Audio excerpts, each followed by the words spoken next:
le Flash Info. Et à la une, Areva qui a dressé hier son bilan pour l'année 2013. On notera que l'usine a battu son record de production des 10 dernières années avec 1172 tonnes de combustible nucléaire retraité. Areva table sur 1154 tonnes à retraiter en 2014, presque essentiellement pour le compte d'EDF, son principal client. L'année 2013 a aussi été marquée par l'épisode neigeux de mars qui a enclavé la presqu'île du Cotentin pendant 2 à 3 jours.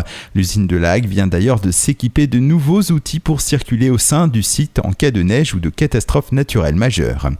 Autre bilan 2013, la préfecture de la Manche a rendu public les chiffres de la sécurité routière et pour la première fois, le nombre de tués sur les routes passe sous la barre des 30.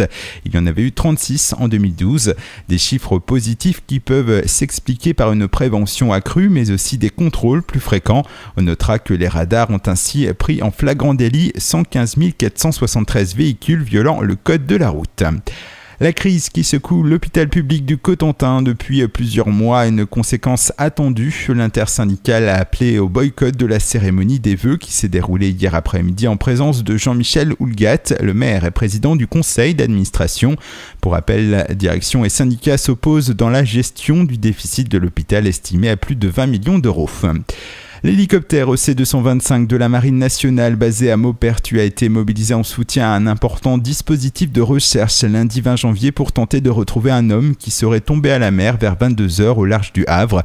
Le marin disparu de nationalité philippine appartient à l'équipage du porte-conteneur Loa battant pavillon libérien. Les recherches qui ont repris mardi matin sont restées vaines. Une enquête sera menée afin de déterminer les circonstances de cette chute à la mer.